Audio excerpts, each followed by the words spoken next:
Hello, everyone, and welcome back to Movin' Right Along, a Muppet movie podcast brought to you by toughpigs.com. It's the podcast where we watch Muppets from Space 2 minutes at a time and talk about it a lot. I'm your host, Anthony Strand. And I'm your other host, Ryan Rowe. And today we are joined by a first-time guest. Thrilled to have him on the program. Guest, please introduce yourself. Hi, I'm Andrew Trapani, and I'm ready to make the music and light the lights here. So I'm really excited to be here. Awesome. Thank you so much for joining us. No problem. And Andrew is joining us today to talk about minutes 43 and 44 of Muppets from Space. We are halfway through the picture. We have made it to the halfway point. And in these minutes, Rizzo and the rats endure a series of tests, and Gonzo gets some lunch. So we open with Dr. Tucker laughing maniacally, and then all of the rats grumbling. One of them says, "Great, not the maze," which is like, for our purposes on this podcast, where it's been a week, it's helpful for reminding us what happened in the last scene, that they're going to go to the maze. Oh, yeah. But this is all we're going to see of David Arquette in these minutes. So, Andrew, any David Arquette thoughts? You weren't with us last week. Mr. Courtney Cox himself, or I guess Mr. X Courtney Cox himself. Right, yeah. He's to steal a word from The Simpsons, he's perfectly cromulent. They seem to have a good working relationship with him, just because he comes back in what is it, the Very Merry Muppet Christmas? Yep. As their angel. So he's fine. Like, it's not David Arquette is somebody you can only enjoy for so long, I feel. But in those little bit of time, he's perfectly fine.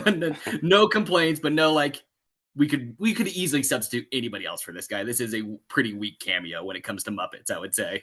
Yeah, I definitely agree with that. We've been commenting on how a few of the cameo guest stars in this movie don't really seem to be giving it their all. And I think for he does in some of his moments here, but some of the time he is kind of phoning it in a little. Well, I wonder, and I don't think we've really talked about this yet. This was not a peak moment for the Muppets' popularity. No, it's true. And I wonder if a lot of these guest stars were just I don't know about hesitant, but just were kind of like, sure, fine, I'll do that Muppet movie. Right. Yeah. How much does F. Murray Abraham love the Muppets, or like Hulk Hogan, or I can see. Right. Yeah, these aren't like the 2011 Muppet cameos where like these are people who grew up with this thing and just adore it. These are just right. Well, and I think we talked and I don't think David Arquette had kids at this time, right? Like, he actually is a Muppet fan, but like, we know, for example, that Margaret Qualley was 5 years old when this movie came out. So my guess is that that's why Andy McDowell is in this, right? Yeah. It's like something for her kids. I want to be in something my kids can watch. Yeah. Although even on Muppets Tonight, a few years before this, there were some guest stars who really threw themselves into it. But I guess maybe the fact that Muppets Tonight was a flop made a difference there. Yeah, I do wonder, because both of the two newer movies, you can feel more excitement from the guests. Yeah, I really think so. Even the ones who have such a small role. Yeah. Right. Have you looked at the? Oh, sorry. Go ahead. No, go ahead. Have you looked at the Muppet Tonight guest host recently? Well, what do you mean? Sure. I mean, just like so in preparation for this, I'm like, because I have to fully admit, not my favorite Muppet movie. This is the first time I'm like, the Muppets kind of faltered for me, or at least I noticed it. But then I was like, but this was around Muppet Tonight, and I remember loving Muppet Tonight, and I was just like, let's look it up on YouTube, see what they have. It's Prince, Garth Brooks, Sandra Bullock, like those are big names, like big stars at the time, yeah. And I mean, a lot of them, that's, we talk about how Rick Moranis disappeared. He was a Muppets Tonight guest star, you know? Yeah. We didn't realize then how fortunate we were to get a half hour of Rick Moranis with the Muppets. Right. So, yeah, I personally, I think it's kind of an underrated show. Like, I think it's a lot of fun. Yeah. Yeah, I'm a Muppets Tonight defender. It's one I haven't gone back and watched probably since I was a kid, so it's probably something I need to catch up on soon. Sure. Yeah, I'm excited to hear what you think of it when you do. Yeah, absolutely. Yeah, let me know. But so anyways, back in this one, Muppets from Space, we cut to black, and then we fade back in on the maze, the aforementioned maze, and we see the rats running through a series of tests. And while they do, we hear "Survival" by the OJs. And this, this is, we should say, this is from a 1975 album of the same name. The album was called Survival, and this is one of Right. the songs. This might be my favorite song on the soundtrack. I think this song rules. And I was very surprised when I looked it up today to see that it was not a single. Yeah, exactly. This I have is that this is not a hit in my Really? song. notes. Yeah. Right, it was the B side of the single "Let Me Make Love to You," which I don't think I know that one, but No. That yeah, I'm that's surprised not this in one Muppets from wasn't a Space. single. Right, that's Yeah, why because I it don't know. I don't know any songs that aren't in Muppet movies. So, um but yeah, so like this there must be some I don't as far as I know, there's not like a music supervisor credit on this movie, as far as I could oh, tell. I don't know. Hmm. And so someone, whoever was making the choice, like this is a deep cut. Someone is like Yeah. a real OJ's head that Yeah, somebody knew their pulled stuff. this Yeah. song. Yeah. I'm surprised it wasn't a single. I remember it because of this movie, and Right. it's Same. only this, you know. Yeah. Yeah, I'm sure I had never heard it before this. But like everything else is Shining Star and Brick House Yeah, and this it's so weird Celebration. that this is right in the middle, and it's. Yeah. Yeah. I was like, I wonder if they could not just get the rights to "I Will Survive." Like, it might be Uh, that. Like, That's possible too. Yeah. that would probably be more expensive than this one. yeah, Yeah. just a Yeah. lot more expensive. And Huh. this movie seems to be on a budget of some sort. Oh, for Yes. sure. Big time. Yeah. But so we see the rats running through a series of tests, and here's what they are. The first one is the rats are all running around a maze with numbered flags strapped to their back. And what I really like about this is that we start with like kind of an overhead shot of the maze, and then Yeah. we cut into like see their like the dread on Rizzo's face.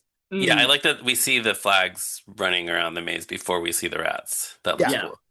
I agree. But so Rizzo mutters, "This is ridiculous." Bubba leans over the side and says, "Hey Riz, watch out for them red circles, huh?"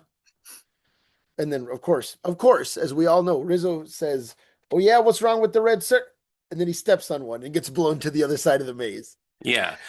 Now, Bubba has the ability to lift himself up over the edge of the wall. It seems like that would give him some kind of advantage. He could He look should just around and leave. see where all the red circles are, or yeah, just kind of heave himself over the wall and Escape. escape. Yeah, you would think he would do that, but I guess maybe he's tried that in the past and it didn't work. Yeah. I really like the effect of Rizzo getting thrown across. Like we talk about Muppets getting yeeted, right? As like a thing we Mm. all love. Yes. But the effect of him just like flying up and out of the maze and into another spot in the maze Oh yeah, is a yeah. nice touch, I think. Have you ever done like a human-sized maze? Have you ever been in something like this for Yes, I people? go Go ahead, ahead. Andrew. Oh, I've done like just a corn maze, Yeah, nothing super same. Yeah, exciting, like and nothing Yeah, with absolute terror and danger and red circles. right. Yeah. right. Yeah, I'm from the upper Midwest, so we have to do a corn maze every fall. Mm. Oh, okay. Yeah, I've been It's a in corn cultural mazes obligation. and one haystack maze. Oh, Okay. sure. Yeah, it's fun as long as there's no. Usually, it's not too high up, like it's not over your head, so you never feel like you're really trapped inside a maze. Like if you really wanted to, you could just climb through the corn or climb over the haystacks and get out of there. Ryan, you got to remember that you're tall though. Like Oh, you that's say that, true. but If you're a tall man. okay, yeah, so maybe a shorter person would feel more enclosed. Yeah, I don't think Roz would agree with you, for example. Like Okay, who interesting. is 5'1". Yeah, I okay. don't think she feels that way about it. We'll have to go to a maze sometime. Yeah. Yeah, you and Roz. Yeah, exactly. Just the two of you. You can go to a court maze. Yeah, yeah, we'll do it. I'm sure you'd have a great time. And we'll do a bonus episode about Awesome. it. Uh, Uh, Speaking of Muppets being yeeted, I do think Rizzo is one of the top like 5 Muppet physical performers in terms of just physical comedy. Like it's always funny to see him thrown. Him and Gonzo, Miss Piggy's. Sorry, I should add respect to her name. I'm so sorry. Miss Piggy is on top there with in the top 5, I would say. Kermit, so not so much, but like Fozzie. But Rizzo's perfect for this. He's just this is a good encapsulation of what I kind of love about Rizzo, the light the lamp, not the rat energy, oh, Mm. sure. Yeah, definitely. Very similar. Yeah. And he's just about, so he flies across it, and Bubba shakes his head and says, "Nobody ever listens." And then we see Rizzo, who is now burnt up, much like Gonzo earlier in the movie, after Gonzo got electrocuted on the roof. Oh yeah. Rizzo is now burnt up, and he says, "Red circles, right?" Which Steve Whitmire, I think, is wonderful in this whole sequence. I think this is such great stuff from him. Yeah, he makes it all funnier. Like I think it could have been less funny if not for a good performance. Yeah. Yeah, I think that's right.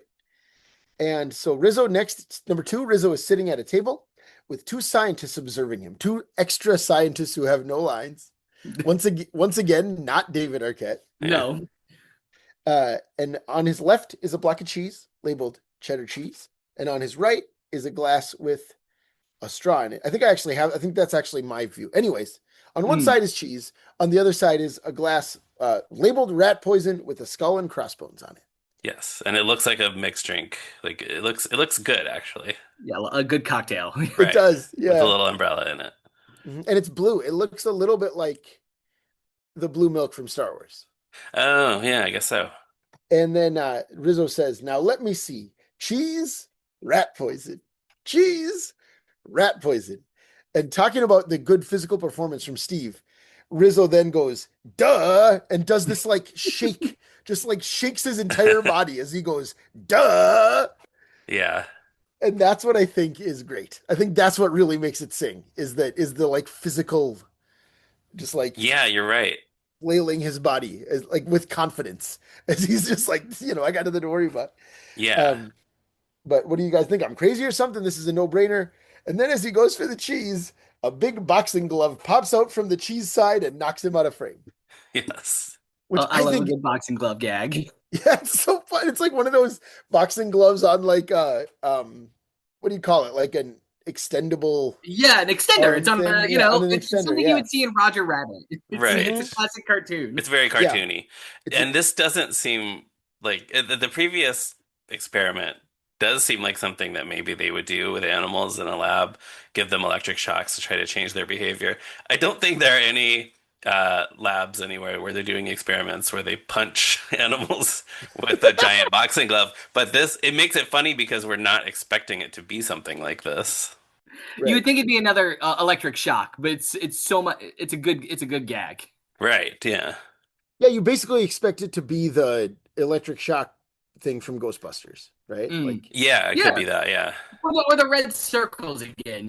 Yeah, exactly. Yeah. But it's a good mix up. Yeah. So then, third one, Rizzo is in a wind tunnel, and a turbine is blowing strong air on him. Rizzo is hanging onto a bar, being blown backwards. He says, "This isn't so bad. A little breezy." But then it keeps, of course, pushing him back, getting stronger and stronger. He's going back. Oh boy! Oh, whoa! Finally, his arms are stretched out. He's still holding on to that bar. He's still holding on to the bar. His arms are stretching out like Gonzo on the rack. Yes, exactly. In the previous movie. And he yells, Auntie M, it's a twister. Which is a call forward to Muppets Wizard of Oz. Oh, how about that? Which he doesn't have a very big role in, but he is there. Yeah, I mean, Wizard of Oz references are a dime a dozen, but I guess it works because this is very much like being blown away by a tornado. Yeah. Also, I do wonder if that was. Well, you have the scripts, Ryan. Is that joke in any of them? Because that feels like something Steve came up with on the day, or somebody came up with on the day. No, I do have some stuff for later from the drafts. I don't think the wind tunnel is in any of the drafts that we have. I don't think it's one of the experiments that's specified. Okay, and then the fourth one, Rizzo is now visibly frazzled from the start as he is strapped into a little box in a centrifuge. And it is connected to an arm and it is spinning around the centrifuge. And he says, "This is just like one of those carny rides. You just got to hang on. And at the end, I get some cotton candy." And it does look like it has a lap bar that is pulled across himself for safety. Yeah. Yeah, it does. It absolutely looks like a roller coaster, or like what are those things called at the? Is it a centrifuge? That's not it. That's a science thing. That's like what this actually is. Yeah. Is it a tilt-a-whirl? Is that what that is? No. I feel like that's something else. Yeah, we all know what we're thinking of, but we can't think of what it's called. They do have, so writers, listeners, let us know. Write in and tell us what the name of this ride is. Yes, please. Because I'm sure listeners are screaming at their. Yeah, that's how it works. That's how it goes. That's how podcasts work. But anyways, So it's spinning, and as it spins, Rizzo yells, "Whoa!" again, and then he says, "I'm gonna hurl," which is a bit much. It's He the does. 90s. I'm glad we don't actually have the sound effect. I'm Because gonna they could, hurl as a joke from the 1990s. if you're going to spew into this. It's from Wayne's World. There you go. I feel like you don't know Wayne's World as well as I feel like I reference Wayne's World a I lot, and you're always just like, why would I have many guns to necessitate a whole raft? Well, one of my favorite things to ever quote. My father-in-law had a gun store, and it was like my favorite thing to quote to him, and he was trigger warning there for that, but like, it was my favorite thing to say, and he loved it, just loved it. I think in general, a lot of those sort of like weekend cable TV movies that aired over and over again, I didn't really see over and over again like a lot of people did, so I didn't absorb all the jokes from them. I could tell you about yeehaw partner, I'm in Texas, and then oh hi, I'm in Delaware. I remember that part. Yeah. Because you're from Texas. Yeah, sure, yeah. Yeah, yep.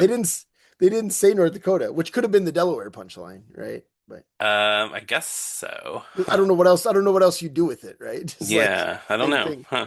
But anyways, what I was gonna say though is I'm glad we don't get the sound effect of Rizzo actually barfing, which they could have done that. Yeah. I think that would be worse. That's an easy, cheap joke, yeah. And but what I do love is as he's going around, his face gets like smushed back, his tongue is kind of like sticking out, and his eyes kind of look like fried eggs or something. I mean, he just gets these like big giant smushed eyes. I'm just glad they don't hold on that for longer than they do, because I'm pretty sure he's just not moving, and I think it would be more unsettling if they just held on that shot for longer, but sure, it's just long enough. Yeah, I do like how handmade his eyes look though. Yeah, they really do. There's something that it kind of looks like a stuffed animal more than Rizzo actually does. Yeah. They look feltier than his normal eyes or something. Somebody in the workshop had to make a centrifuge squished Rizzo head. Right. Yeah, I love thinking about that kind of stuff. And then the last one finally is back to the cheese and rat poison decision. And Rizzo is now totally psyched out. He says, "You're just trying to play mind games here. But I know the cheese is safe because you think I'm going to go for the poison, right? Huh? And again, I think Steve is just going for it. Oh, yeah, yeah. And his reasoning actually does make a certain kind of sense, because by punching him when he went for the cheese, he thinks they've conditioned him to go for the poison instead. So it does make sense that the way he's thinking. Yeah. And then the punchline is that he actually does go for the cheese and still gets punched out from the rat poison side. Yeah. Which I think is such a nice capper for this sequence. I really do. And again, very cartoony. That seems like something that could be in a Roadrunner cartoon. Yeah, for sure. So that is where we leave Rizzo, and we have about 25 seconds left in this clip. And that's when we cut to an overhead shot of Gonzo in his cell. We just see Gonzo looking very lonely. We're going to see more of this same angle next week, actually. Bobo as Rentro opens the door window and sticks his nose through the hole and says, "Psst, room service." And then pulls his nose back out and laughs. It's cute. I think they probably on the day were probably very excited to discover that the puppet of Bobo's snout could fit through that hole in the door. Yeah, I bet you're right. And I don't like you said, it's fun. It's not really a joke that he says room service, but I'm amused that Bobo is amused. Yeah. Well, I mean, it's a juxtaposition, because room service is something that you order when you're staying in a hotel, a place you want to be, which is luxurious. And Gonzo is being held against his will in a cell. So it's the juxtaposition of it. Have you discussed how weird it is that his name is Rentro in this and not Bobo? They just didn't give him his. Yeah. Yeah. And it's just a little weird. It's the one Muppet playing a part in this movie where they're all not playing other things.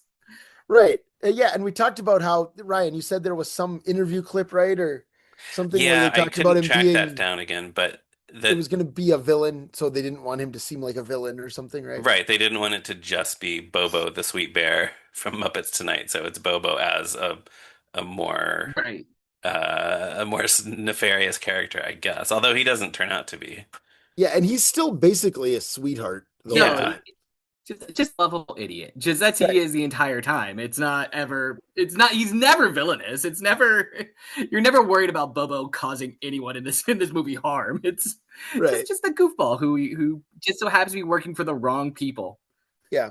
But yeah, that's why on the podcast we always call him Bobo as Rentro. Right. Okay, all right. we never just call him Rentro, and we never just call him Bobo. We do call him Bobo sometimes, I guess. I But have called the him show, Bobo, and you've interrupted me to say, to say Bobo who as is it? Rentro. Oh, right, Bobo as Rentro. I just think it's really funny. It 'cause is it's very like, funny. Why is that his name? But Yes. then he walks in carrying a sandwich on a tray, and he says to Gonzo, "Hey there, little fella, how you doing?" Which is cute, which is adorable, I think. Yeah. And then he continues, while they're warming up the brain sucker for you in surgery, I brought you a little sandwich here, and I cut off the crust there. And that's where we end. Yep. He cut off the crust there. Do you ever cut off the crusts for your sandwiches? No. And my kids have gotten used to crusts too. Like, Yeah. I don't have kids who avoid crusts, No. When I was a kid, I wouldn't have them cut off, but I would eat the crusts off first. I would just go all the way around the sandwich and eat the crusts before I ate the rest of the sandwich. And every once in a while, I still do. I still do that. Well, Just to amuse myself. I always cut my sandwiches in half diagonally. Diagonal. Okay. Yes, and I always eat around the outside of each half. Yeah. Okay. I There eat you the go. whole half at once, but Yeah. I was gonna say the only idiosyncratic thing about my kids is that Iris wants her sandwiches cut diagonally, which to me is the normal way. Miles wants his sandwiches cut vertically, so it's two vertical halves. I usually do diagonal. Sometimes I will just do vertical though. Just Yeah. I don't know, just do something different, I guess. Roz's mom did that, still does it, I'm sure, but Mhm. gave him a sandwich like that when he was about 3. And ever since then, he wants every sandwich Lula's way. Oh, wow. Okay. Every time. I guess I'm just a monster, and I just dive right into the sandwich. I don't cut it at you all. just Sure, go for the whole sandwich. That's Sure, valid too. That's Yeah. fine. Yeah. Like, Yeah. Well, when I take a sandwich somewhere, if I'm going packing my lunch and taking it to work, I'll often do it that way just because it can sometimes be neater depending on what kind of sandwich it is. Yeah. If you slice it and you have stuff falling out of the middle, then that's a Right. mess. Yeah. All right. So that does bring us down to the end of the clip. So anything else about these 2 minutes before we go? Andrew, I'll start with you. what do you think the sandwich is? Because I have a very distinct idea of what it is, but I want to know what your thoughts are. Like, assuming that we've never seen this and don't know what the sandwich is that what you're saying? Exactly. Well, I guess just because maybe I'm jumping ahead because I thought we might have actually saw the sandwich, but maybe we didn't. We see the sandwich, but I don't think we really see the ingredients yet, right? No, probably not. Maybe it's just from my watch through recently, but we are going to see the ingredients. Yes. Yeah. Okay. Well, then I'll wait for your next guest to answer that question. But okay. All right. You can. I feel it's a very gonzo sandwich. So sure. Well, we can talk about it. You're not going to. Yeah, you can. So, yeah. What are your thoughts? Yeah. Right. Oh, it's peanut butter, it's banana, and it's lettuce, and then I thought there was a third one, or another thing. Well, we'll go ahead and spoil. Next week, Bobo's going to go get jalapenos to add them. Yeah, Right. that's right, because he makes that little jalapenos joke. Right, exactly. Yeah. Bobo is also my favorite newer Muppet, from Muppets Tonight. Sure. So I'm glad to see he had a pretty prominent, of the two newer ones, had a prominent role. He was my favorite of the two. Of him and Pepe? Him and Pepe. Yeah. I had a friend who said, you need to go guns blazing on Pepe because of how you feel. And I said, I don't know how that will go. Do you hate Pepe? Because I'm not a huge Pepe guy. I hate Pepe so much. Please, by all means, yeah. I think he's the Poochie of the Muppets. I think it's a guy who's just like, we need somebody who's cool and who's edgy. He's gonna slap donkeys and and it's I think it's just a little too much for the Muppets. I think I tend to agree. Yeah. I don't completely hate him, but he's on the bottom of my list if there is a list. Yeah. And I've said that on this show before. Like, that's not going to be a shock. Although it's funny because I like him okay in this movie, and it was like in the aughts during like Very Merry and the Oz movie, and so that's when I really got sick of him. Well, this is where they're really establishing his personality for the first time. He didn't really have a character on Muppets Tonight. Because I don't remember hating him on Muppets Tonight, but when I got to him here, I was just like, even as like a 12-year-old, I'm like, this is not my Muppets. Like, it's just and can I tell you my one frustration with Pepe? This is a very weird frustration with Pepe. What's that? It's whenever you see Muppet castings, and I love a good Muppet casting. I don't know if you guys ever discuss them here on the podcast. We did a lot during the Christmas Carol and Treasure Island seasons. Because those are oh hey they those are the ones. Yeah, right. Whenever I see a Muppet casting of The Princess Bride, they always put him down for Inigo Montoya.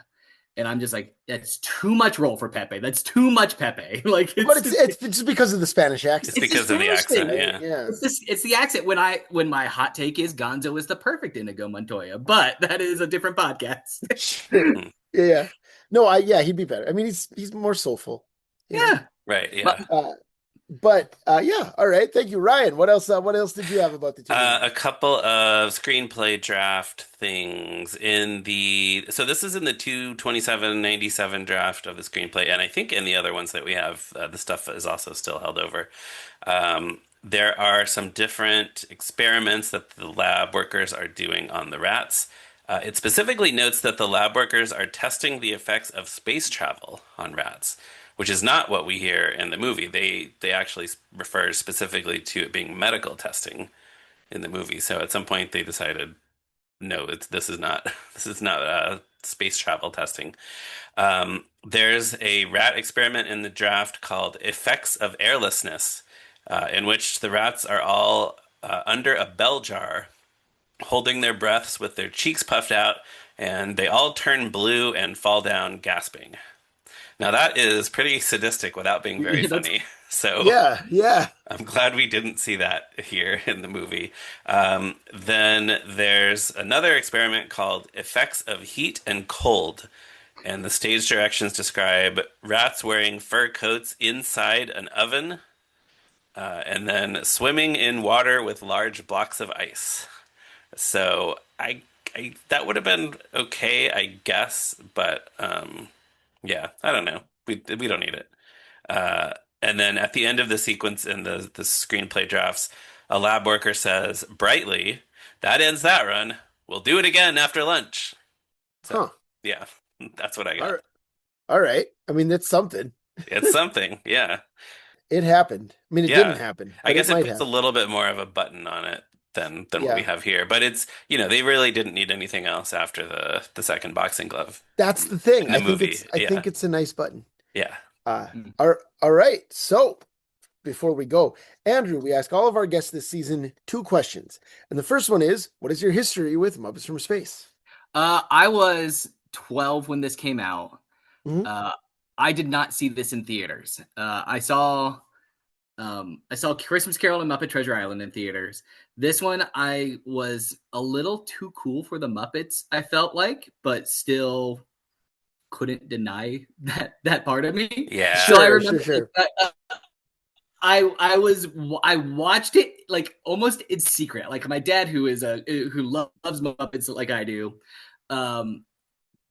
rented it for me from Blockbuster, and I watched it basically in secret in my basement in Dayton, Ohio, like just chilling.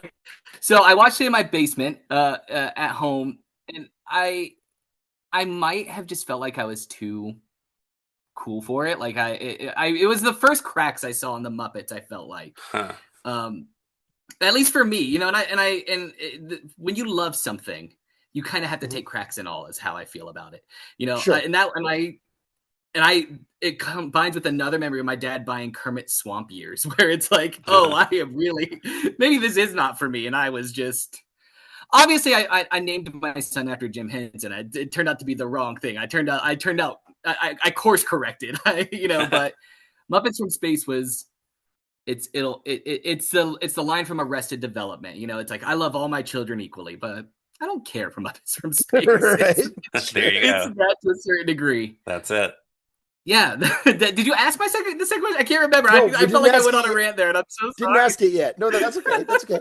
No, that was a good answer. The second one is, what is your favorite science fiction movie or TV show or other property? Speaking of cracks and all, and I was trying to come up with a very heady answer for this. And a friend of mine said, you're going on a Muppet podcast. You can't, if you're not sincere, don't go. It's Star Wars. It's Star Wars. Like, my favorite movie is Empire Strikes Back. It's even one of those things where, like, I don't always classify it as science fiction. I think it is more science fantasy. And also the Muppets are all over that thing too, to a certain degree. You have your Yoda with Frank Oz. You have Luke Skywalker and Mark Hamill appearing on the Muppet Show. Yeah. It's just, Star Wars is so influential on sci-fi afterwards, and on myself. It's hard to deny that is my favorite science fiction property, good and bad. Prequels and original trilogy, sequels, all of it I love, even the good, even the bad. Sure. Yeah. Awesome. No, great answer. I don't remember if I've mentioned this on the show or not yet, but my son Miles, who's 7, really became a huge Star Wars guy over the summer this past year. Ooh, that's a good age for it. Awesome. Yeah, our whole family went to see the original trilogy in the theater. Shout out to the Trilon Cinema in Minneapolis. And then he was just like all in. And so he and I watched episodes 1 and 2. That's as far as we've gotten so far, but it's been really fun. We also watched the holiday special. Great. Good. I got the holiday special for Christmas from a friend one year, and it is one of my most prized DVD collection treasures. Yeah. Awesome. Love that. All right. Well, as I think we've discussed, I think there are a lot of people who Star Wars is their real answer to this question, but they want to like be clever and say something else. So, yeah. So I appreciate that you just went ahead and said it. A couple people have felt like that's too obvious, too easy. Yeah. It's so easy, but I always say that like fantasy's a mountain. You have Lord of the Rings. That's the big peak. But like sci-fi is a palette. So it's all colors, but what you're painting with is different. And you can't deny like Star Wars is like color on the palette. Like, it's there. Everything afterwards is basically painted with it to a certain, at least in sci-fi to a certain degree. So right. Sure. Awesome. No, thank you so much. There's my quote unquote heady answers what I said. Yeah, no, and I'm just thinking now, like, you could probably further that and say like, and we have that color because George Lucas mixed all the other colors from samurai movies and 1930s serials and comic books, and those colors all combined to make Star Wars, and then Star Wars combined to make other things. Right. And then it combined back to make Star Wars again. And then we don't know, but somehow Palpatine returned. That's talking about like the lows, the cracks in a franchise. Yeah. Rise of Skywalker is kind of the Muppets from Space of Star Wars. I would say so. Yeah. It's not. I hot take. I like Rise of Skywalker better than 2 of the prequels, but it's still not. Enough. It's not great. Yeah.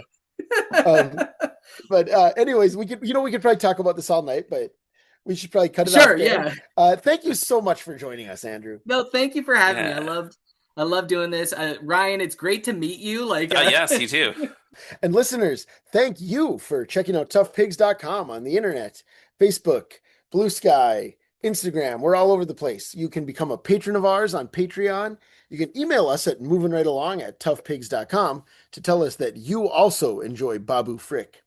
You can follow Ryan on Blue Sky at me, Ryan Rowe, and on Letterboxd at Movies Are Neat. You can follow me on Blue Sky at Durwood Clapper and on Letterboxd at Zeppo Marxist. Andrew, where, if anywhere, can our listeners find you or your work online? You can find me at Andrew Trapani on Blue Sky, TRAPANI. Or you can find me on TikTok at Andrew.Trapani87, which I'm slowly rebuilding a TikTok there. So yeah, you can find me there. All right. Awesome. And thank you again for joining us. Thank you as well to Jordan Brandon for composing our theme music and Morgan Davy for designing our logo. And thank you to everyone who has or will given us a positive review. And also thank you to everyone who has or will told their friends, loved ones, and lab rats about the podcast. We'll be back next week with another episode. See you then. Bye. Hey. That's what Bob Frick says, right? Yeah, that's what he says.